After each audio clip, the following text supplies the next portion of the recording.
प्राप्त परिस्थिति है, वो साधना करना ही साधना है।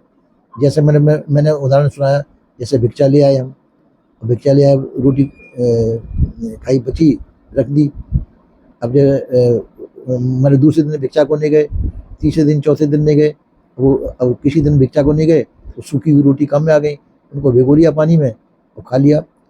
ये साधना है। तो प्राप्त परिस्थिति का सदुपयोग करना ही साधना है। किसी परिस्थिति में व्यक्ति को घबराना नहीं चाहिए। अब हम जो 3-3, 4-4 दिन की बासी रोटी खा लेते थे सूखी हुई रोटी खा लेते थे तो आपको तो ताजा मिल रहा है। आप लोगों को तो ताजी मिल रही है आपकी दया है, आपकी दया है शायद।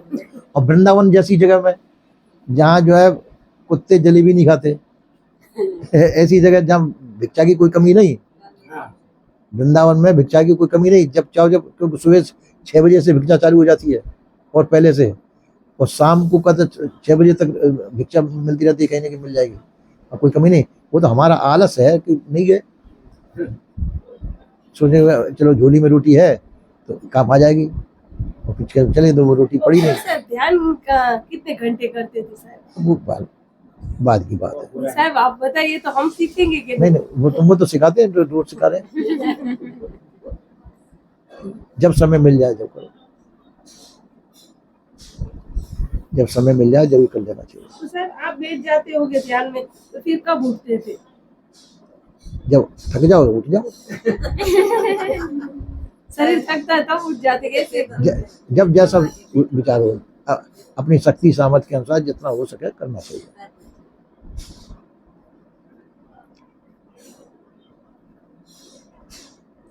बैठ के ध्यान हो, बैठ के करो, लेट के ध्यान होता है, थक जाओ बैठ के, लेट के ध्यान कर सकते हैं।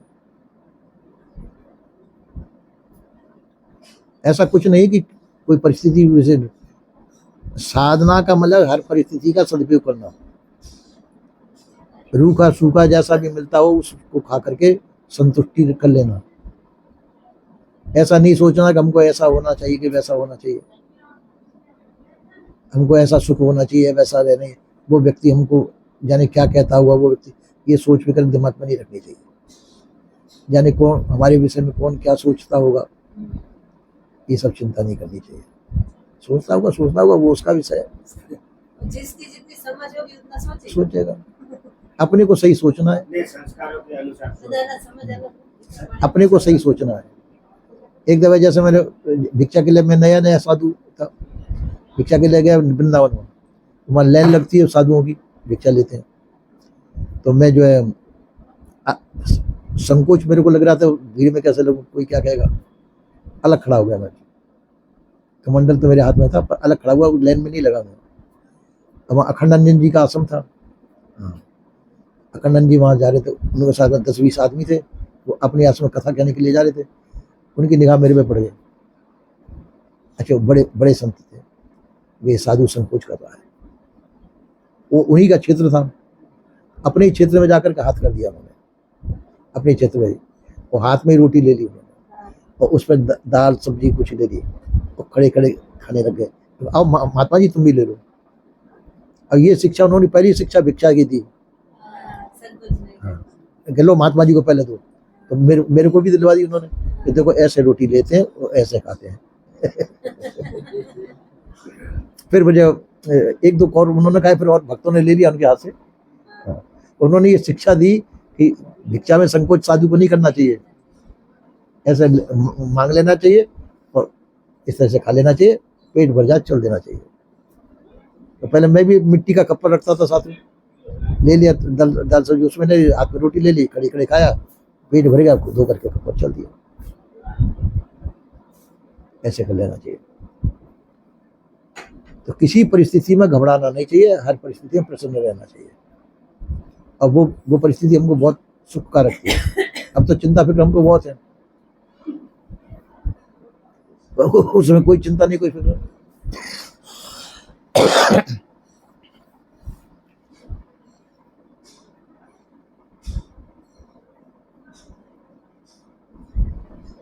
कोई किसी से शिकायत नहीं, कोई कुछ नहीं।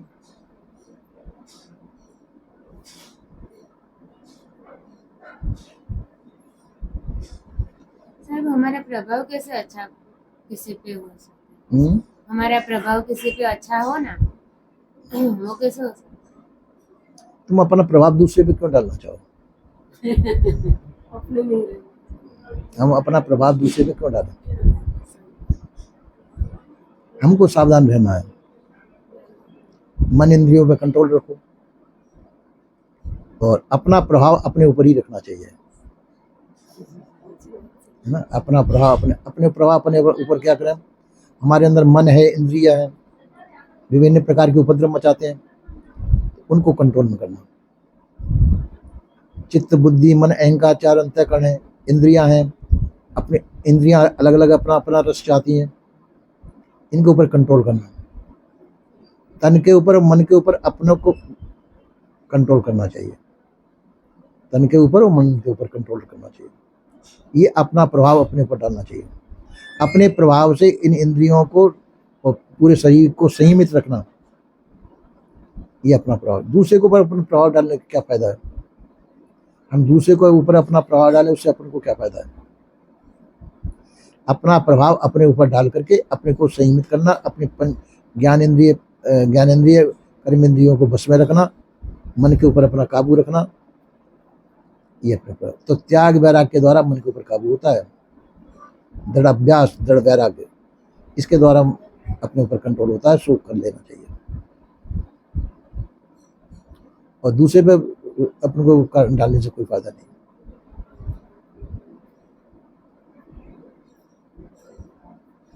दूसरे को प्रभाव डालना है, दूसरे को कुछ वस्तु चाहिए वो उसको दे दो, दूसरे को कुछ वस्तु चाहिए वो दे दो, तुम्हारे पास है तो वो तुम्हारा एहसान मानेंगे, है ना। पर उससे तुम्हारे को क्या फायदा है?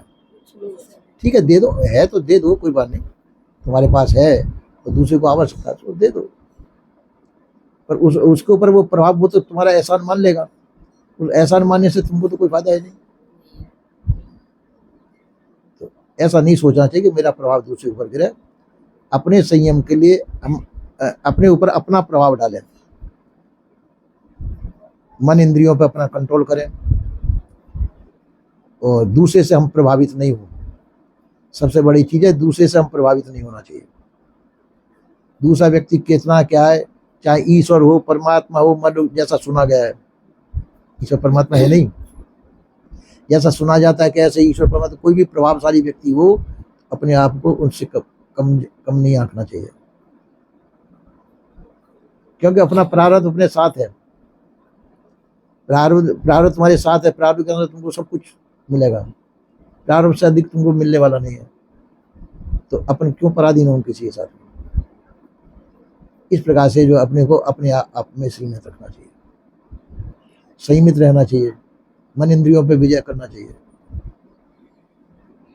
मन इंद्रियों पे विजय करने वाले देखो, सती सावित्री हुई है, बड़ी बड़ी साध्वी हुई है, मदालसा हुई है, बड़ी बड़ी सती साध्वी ऐसी हुई है जिन्होंने अपने मन इंद्रियों पर कंट्रोल करके बहुत बड़ा प्रभाव किया है। तो वैसे ही बनना चाहिए। वीरता वही है जो अपने मन पे कंट्रोल करे, अपने मन पे कंट्रोल करके और हम किसी गुलाम न बने, ये वीरता है। मन इंद्रियों पे कंट्रोल करके हम विश्व विजयी बन सकते हैं।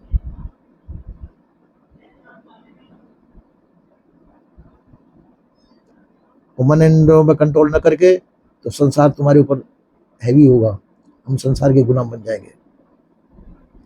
तो संसार की गुलाम हम न बने, ये कोशिश करना चाहिए। आजकल वो झांसी की रानी लक्ष्मीबाई आदि बड़ी बड़ी वीरांगनाओं की कथा सुनी जाती है, क्यों? वो गुलाम नहीं बनी किसी की, अपना वीरत्व को दिखाया, आज तक उनका नाम हो रहा है, उनका गुणगान गा रहे हैं अपन लोग, तो उनके गुणों की प्रशंसा है। इसी प्रकार से अपने अंदर भी ऐसे गुण निर्मित करने चाहिए जिससे कि लोग बाग हमको याद करें समय पर।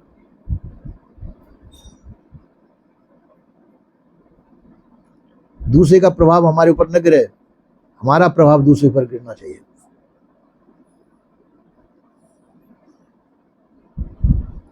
तो अपने अंदर वो गुण पैदा करने चाहिए जिन गुणों को से संसार लाभ उठाए।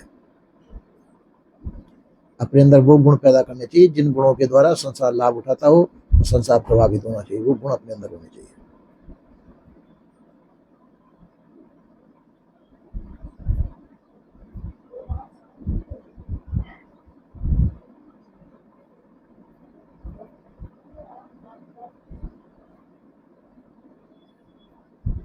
कितना भी प्रभाव साहब दिखा दे संसार के लोगों पर, कोई काम नहीं आने वाला। नहीं इसे अपने में रहना अच्छा है। नहीं, वही तो अपने पर प्रभाव ना, दूसरे पे प्रभाव क्यों दिखाएं? हाँ, दूसरे पे अपना प्रभाव दिखाने से हमको क्या फायदा है?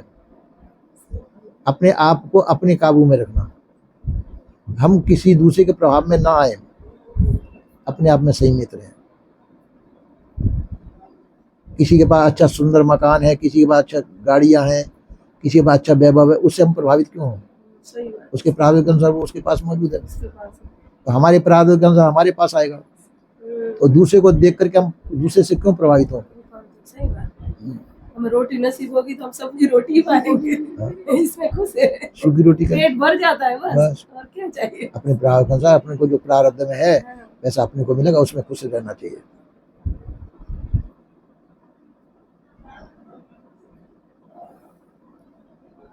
दूसरे को देख करके हमको प्रलोभित नहीं होना चाहिए कि दूसरा अच्छा खा रहा है, अच्छा पी रहा है, वो अच्छे मौज में है, उसके पास ऐसा है वैसा है, हमारे पास भी ऐसा होना चाहिए। ये गुलामी है। दूसरे को देख करके ये प्रभावित होना कि हमारे पास भी ऐसा होना, यही गुलामी है।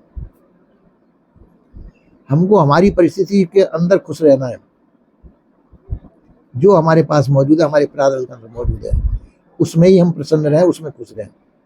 दूसरे की परिस्थिति में हम प्रभावित नहीं हों, ऐसा कोशिश करनी चाहिए। उसका भाग्य है, जैसा उसका भाग्य उसमें वो है, हमारा भाग्य हमारे साथ में है, उसके अंदर ही अपन को प्रसन्न रहना चाहिए। अपने अंदर अपने पास झोपड़ी है तो झोपड़ी में प्रसन्न हो।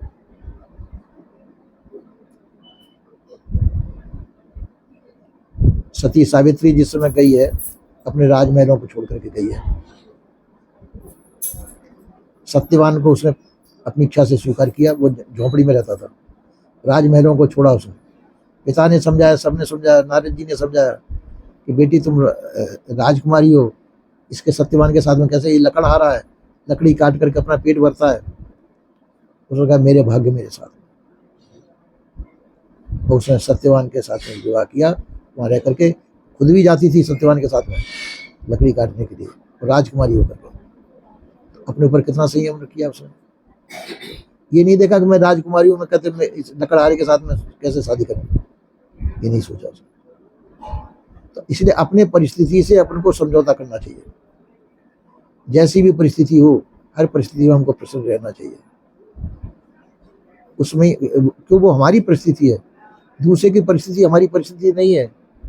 हम दूसरे के प्रभाव में क्यों आए? उसकी परिस्थिति उसके साथ में, हमारी परिस्थिति हमारे साथ में। अपने आप में हमको प्रसन्न रहना चाहिए। अपने घर में रूखा सूखा लोना रोना जैसा भी हो, उसी में हमको प्रसन्न रहना चाहिए।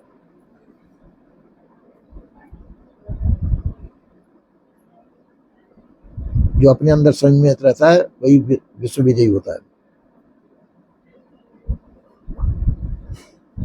और ऐसा भी नहीं सोचा कि हमारा प्रभाव दूसरे पे गिरे, हम क्यों डालें दूसरे पे प्रभाव? दूसरे के ऊपर हम प्रभाव क्यों डालें?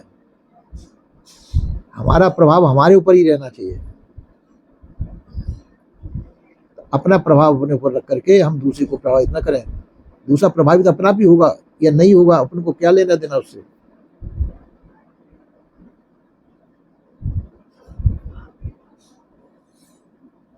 इस प्रकार से जो विश्व ऐसा व्यक्ति जो है अपने आप में जो सीमित रहता है, अपनी शक्ति अपने आप में सीमित रखता है, वो विश्व विजयी होता है। और जो हम सोचते हैं कि हम सब संसार को हम जीत लें, सब संसार हमारे कहने में आ जाए, तो हम संसार के गुलाम हो जाएंगे। जितना जितना हम सोचेंगे, जितना जितना संसार के गुलाम होते जाएंगे, तो हमको संसार का गुलाम नहीं होना चाहिए।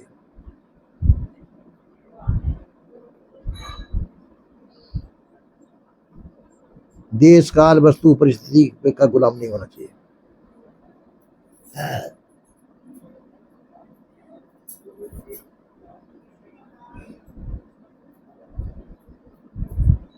पूछा है ऋषि से कि मेरे रहने लायक घर बताओ, मैं कहाँ रहूं।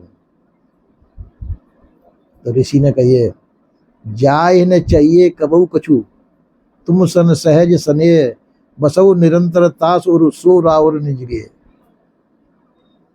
जिसको कभी भी कुछ भी नहीं चाहिए, कितना बड़े सुंदर उत्तर दिए। हे राम जी, आप वहां रहिए जिसको कुछ भी नहीं चाहिए, संसार से अचाह है जो, जाए नहीं चाहिए कबहू कछु, कभी भी कुछ भी जिसको चाहना नहीं है, जाए नहीं चाहिए कबहू कछु, तुम सन सहज स्नेह, और तुम्हारे से उसका स्नेह हो, बसो निरंतर तासुर, उसके हृदय में आप निवास करिए। सो राव और जगह, वही तुम्हारा जो है घर है, उसमें आप निवास करिए, उसके हृदय में जो अचाह है, जिसको किसी प्रकार की चाहना नहीं हो। इतना सुंदर उत्तर दिया ऋषि ने। इसी प्रकार के हमको भी अचाह होना चाहिए, संसार की चाहना नहीं करनी चाहिए।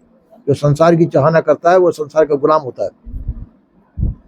अगर हम किसी का गुलाम नहीं होना चाहते तो हमको चाहना नहीं करनी चाहिए, सभी चाहनाओं से मुक्त होना चाहिए। हमारे जीवन का तुम्हारा प्रारब्ध मौजूद है, प्रारब्ध के अनुसार तुम्हारा सब कुछ होगा, तुमको प्राप्त होगा। अपनी चाहनाओं को मिटा दो, तुम सर्व विजयी हो जाओगे। बना रहे तो घी डाल रहे, डाले